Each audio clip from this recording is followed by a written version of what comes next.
শত শত না প্রায় হাজার হাজার লক্ষ লক্ষ আওয়ামী লীগের নেতাকর্মী এই মুহূর্তে দিশেহারা। দলটির সাংগঠনিক কার্যক্রম নিষিদ্ধ করে দেওয়া হয়েছে, আর অনেকের বিরুদ্ধে এই মুহূর্তে গ্রেপ্তারি পরোয়ানাও জারি হচ্ছে।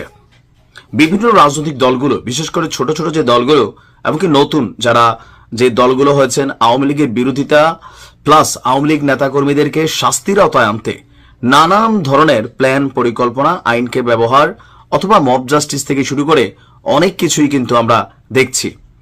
ভয় ঢুকে গেছে আওয়ামী লীগের অনেক নেতাকর্মীদের মধ্যে, বিশেষ করে যারা অপরাধী তারা দেশ ছেড়ে পালিয়েছেন, আর যারা এমনিতে ভালো মানুষ কিন্তু আওয়ামী লীগ করতেন, এখন অনেক আওয়ামী লীগ কি ভালো মানুষ করে নাকি? করে ভাই, অনেকেই করে। তো দলকে পছন্দ করতেন কিন্তু দলের পক্ষে কখনো মারামারি, গুন্ডামি, তারপর হচ্ছে ধরেন গুম, খুন, হত্যা, অন্যের উপর অত্যাচার, জুলুম, নির্যাতন এরকম করেন নাই, শুধুমাত্র দল করতেন। এই যে একটা বিশাল সংখ্যক অনুসারী, তারা কোথায় যাবে? দর্শক, এই অনুসারীদের জন্য আশার আলো দেখিয়েছে বিএনপি। তবে ইতিমধ্যেই দলটি সমালোচনার মধ্যেও পড়েছে বিরোধী রাজনৈতিক দলগুলোর। গেল কয়েকদিন আগে বিএনপির জ্যেষ্ঠ মহাসচিব মির্জানা রুহুল কবির রিজভী সাহেব তিনি বলছিলেন যে বিএনপি নতুন করে 1 কোটি সদস্য কালেকশনের জন্য তারা পরিকল্পনা করেছে এবং মাঠে নেমেছে। তো এই 1 কোটি যে সদস্য, এদের মধ্যে টার্গেট কারা কারা? যেহেতু এখন বাংলাদেশে আওয়ামী লীগের খুবই দুর্দিন চলছে, তো আওয়ামী লীগের ওই সকল নেতাকর্মী যারা কোন রকম অপরাধের সাথে জড়িত না, যারা আওয়ামী লীগের অন্যায়কে অন্যায় বলেছে, অন্যায়ের বিপরীতে প্রতিবাদও করেছে, এবং কি আওয়ামী লীগ সরকার থাকাকালীন নানান ধরনের মামলা হামলার শিকারও হয়েছে, কেন? দলটার বিভিন্ন কর্মকাণ্ডের প্রতিবাদ করায়। আবার ধরেন কোন রকম অপরাজনীতি অথবা নেগেটিভ যা কিছু আছে, কোনো কিছুর সাথে তার সম্পৃক্ততা নেই, বাট আওয়ামী লীগের সমর্থক ছিলেন এবং জুলাই আগস্টের পরে আওয়ামী লীগের কর্মকাণ্ডের উপর ক্ষিপ্ত হয়ে আছেন। তারা চাচ্ছেন যে নতুন কোথাও কি যাওয়া যায়। জি, এই নতুন কোথায় যাওয়া যায় কিনা তাদের জন্য সুবর্ণ সুযোগ দিয়েছে বাংলাদেশ জাতীয়তাবাদী দল বিএনপি। আর এ নিয়ে কয়েকদিন আগে রুহুল কবির রিজভী সাহেবের যে বক্তব্য, সেই বক্তব্যের সমর্থনেই আমরা দেখলাম যে দলটির খুবই গুরুত্বপূর্ণ একজন নেতা আমির খসরু মাহমুদ চৌধুরী তিনি আবার গতকালকে একই বক্তব্য দিয়েছেন যে আওয়ামী লীগের চিহ্নিত দোসররা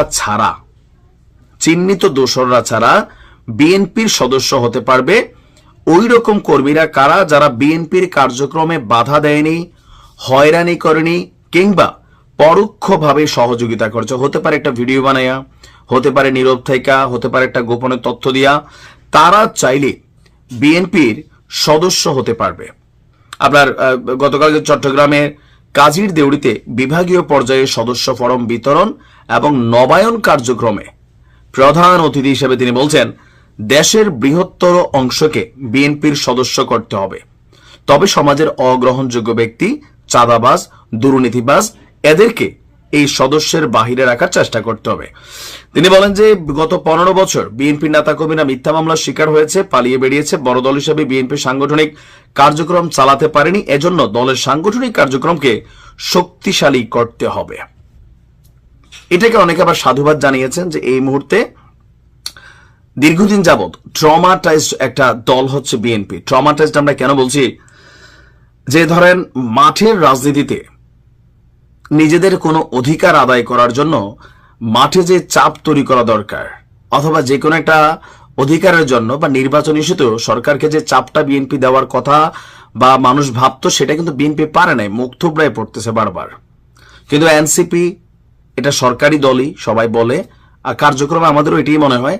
তো তারা যে কোনো কিছু মাত্র 2 দিনের মধ্যে যে জিনিসটা আদায় করে, বিএনপি একটা নির্বাচন কেন আদায় করতে পারতেছে না বা সরকারকে বাধ্য করতে পারতেছে না, এইটা নিয়েও অনেকে বলেন যে ট্রমাটাইজড। তো সেই ট্রমাটাইজড অবস্থান থেকে বের হওয়ার জন্য তাদের মাঠের কার্যক্রম বা সাংগঠনিক দক্ষতা, শক্তিমত্তা বাড়াতে গেলে দলীয় নেতাকর্মীর প্রয়োজন আছে। তো সেই ক্ষেত্রে বিএনপি টার্গেট হচ্ছে আওয়ামী লীগের সুশীল টাইপের ক্যারেক্টার যারা, অথবা ভদ্র টাইপের ক্যারেক্টার যারা, ধরেন তারা চাইলে বিএনপিতে সদস্য হিসাবে জয়েন করতে পারবে। এখন এটা আওয়ামী লীগের জন্য আশার আলো হলেও বিএনপির নেতাকর্মীরা মনে করতেছেন যে এটা কোনোভাবে মানা যায় না। কেন মানা যায় না?